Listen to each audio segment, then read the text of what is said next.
in December, and since that time, under Rule 147 of our revered Rules of Procedure, you have called before you 13 members of this Parliament to face disciplinary action. And it seems to me that this has been done on a pretty arbitrary basis. One of the ones that you've called, Cathy Sinnott from our group, I doubt has ever shouted at anybody in her life. Another one of the members that you called to appear before the headmaster's study, an Austrian member, was actually in Frankfurt on the day, so he must have one hell of a voice, mustn't he? And I ask, why only 13? There were about 80 of us involved in these so-called disturbances. In fact, you named me yourself in the Conference of Presidents as being one of the causes of the trouble. So why am I not being punished? I'm Spartacus. I'm Spartacus. I'm Spartacus.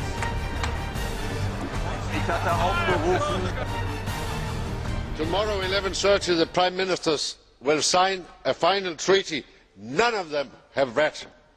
They sign a bundle of amendments they cannot even understand. Yesterday, the Danish Parliament refused a referendum on a treaty they have not read. They breached the Danish constitution. All negotiations in the IGC and the Linguistic Lawyers Group have been kept absolutely secret towards many members in this Parliament. First, they undo 2 referendums rejecting the constitution. Then they negotiate in secret and keep the content under a new name. The Lisbon Treaty will dissolve the existing EU, establish a new state with joint citizenship, legal personality and all tools of nation states. Most laws will be adopted by civil servants in secret. Democratic deficit will grow. My group proposed to cancel the signature until you have finally read the final text. Ich habe als Schüler in einem deutschen Gymnasium gelernt, dass im Reichstag der Weimarer Republik es eine Strategie gab, den politischen Gegner niederzuschreien, und zwar chorweise.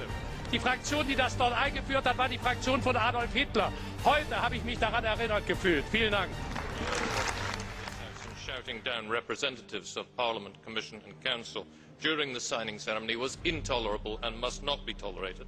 It brings the worst of the football stadium into Europe's highest chamber and recalls the actions of the communists in the Russian Diet and the National Socialists in the German Reichstag. My formal request, Madam President, is this. My group demands that in future the Presidency use the powers granted to it under our rules of procedure to evict from the chamber members behaving in that fashion. Ne dramatisez pas trop. S'il y a 50 fous dans une salle, il y en a 700 qui sont contre, et ne faites pas une histoire d'État parce qu'il y a 50 débiles mentaux qui ont dérangé ce qui s'est passé tout à l'heure. Calmons-nous, calmons-nous, et Graham, ne demandons pas la sortie physique. Je crois qu'un Parlement libre est un Parlement qui supporte des fous, même s'ils sont désagréables. I took part in a peaceful manifestation against a celebration of a charter which is part of a constitution where I cannot even get the consolidated text and see the relevance and the meaning. And you cannot as well. What you are going to sign tomorrow is a treaty none of you have read simply because it's not possible to read it. You conquer our voting time to celebrate a victory over democracy, and therefore I will not attack my colleagues. But I have to say to Mr. Schulz, I did not take part in crying. I understand it entirely, but we have in Denmark a different tradition. So I was there with my T-shirt calling for a referendum, and I think all of us should call for a referendum. This is the democracy norm you are defending. Thank you.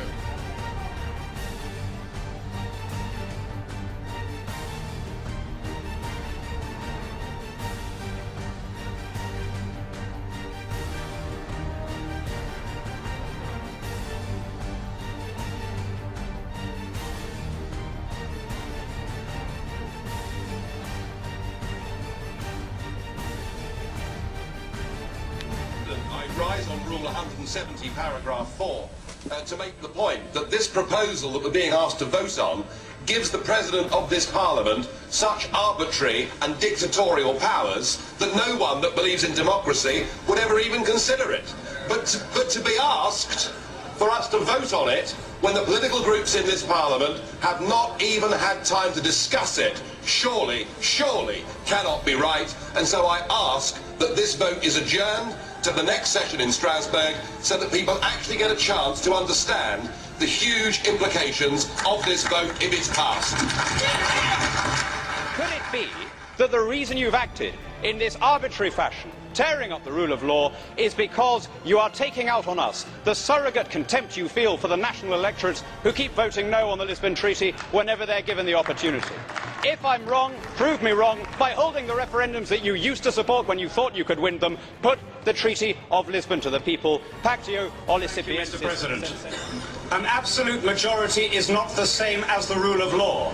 I accept that there is a minority in this House in favour of a referendum, that there is a minority in this House against the ratification of the Lisbon Treaty. But this House must nonetheless follow its own rule books. And by popular acclamation, to discard the rules under which we operate is indeed an act of arbitrary and despotic rule. It is only my regard for you, Mr. Chairman, and my personal affection for you that prevents me from likening it to the Ermächtigungsgesetz of 1933, which was also voted through by a parliamentary majority. And I ask this House not to vote it. Will you come outside? You don't say that. La réflexion est intolérable. Nous allons prendre des sanctions internes au niveau du groupe et je vais demander l'exclusion de M. Hannen au niveau de notre groupe.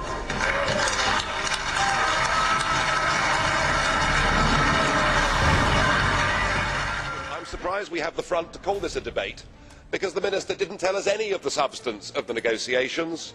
But of course there is no debate, is there? No debate in the national parliaments, no informed opinion in the press, no debate at all. And why? Because this whole treaty is being put together in secret. And that is being done because you don't want to involve the citizens of Europe. You're fearful that the more they find out about your grandiose plans, the more likely they are to vote no. And what's worse still is the downright dishonesty with which this whole process is being pursued. For Angela Merkel, in a letter, to talk about the proposal, to use different terminology without changing the legal substance, I mean, it's Alice through the looking glass stuff, isn't it? It's the twisting of language. It is the deliberate attempt to stop there being free and fair referendums in European countries. It's your plan to act like a bulldozer, just to sweep aside the French referendum result, the Dutch referendum result, to pursue your political goals without taking the people with you. Well, I've no doubt you think that you're going to get away with it.